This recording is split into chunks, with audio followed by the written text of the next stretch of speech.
perfeita, sabe, face a face, ou seja, abertamente com Deus. Ela não consegue se abrir porque ela está distante. Chegou a noite de você se aproximar do Criador. Chegou a noite de você se aproximar. Vamos voltar à comunhão das línguas estranhas. Vamos voltar à comunhão da oração. Vamos voltar à comunhão, queridos, em pessoas que vivem o Espírito Santo. Me permita, eu sou aberto para pregar. Eu amo, eu louvo a Deus quando eu vejo o Vinícius louvando, tão espontâneo, pulando, saltando, tão irreverente diante da ética do homem, mas tão solto na presença do Espírito Santo.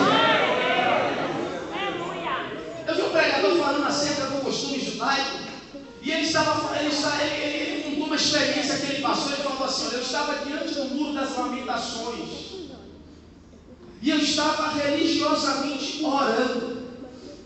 Foi forte isso. Eu ouvi isso e eu passei a pensar diferente. E ele disse assim: olha, quando eu estava começando a adorar a Deus, ele, Senhor, o eterno Deus do trono inacessível, não sei o que lá mais, sabe, aquela religiosidade toda. Foi quando ele, com os olhos fechados, diante do muro das lamentações, ele disse que sim, ele levantou a mão dele para orar. O Senhor tomou um murro na mão direita e se retraiu. Que ele olhou para o lado, tinha um judeu orando e balançando o seu braço.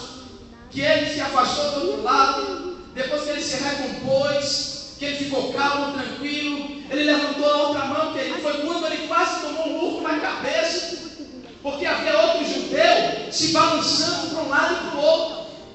E ele começou a falar: para que isso? E aquele líder que havia levado ele para Israel, aquele homem, aquele intérprete, o guia turístico, ele falou: rapaz, não fale isso, porque eles estão adorando ao Senhor. Ele dessa forma precisa isso. Aí, vocês cristãos pensam que sabem adorar a Deus, mas deixa calado, eu não posso falar porque eu estou ganhando a minha diária. Foi quando essa pessoa chegou para ele e falou: não, pode me falar, não vai ter problema algum. Olha, quando vocês começaram a orar, há mais de 4.000 anos atrás, nós já orávamos a Jeová. Ele disse que quando o judeu está orando e balançando os seus braços, tão somente ele não está só falando com as palavras, mas ele está dizendo: o meu braço também te louva. Ele disse que quando o judeu está orando e balançando o seu corpo, ele está dizendo: as minhas palavras podem falar, mas o meu corpo também está te adorando. Querido, nós temos que estar diante da presença de Deus, sabe como? De corpo, alma e espírito. De religiosidade não dá, porque Deus não vai batizar ninguém, nem vai renovar. Temos que nos soltar e manifestar. Isso é religiosidade.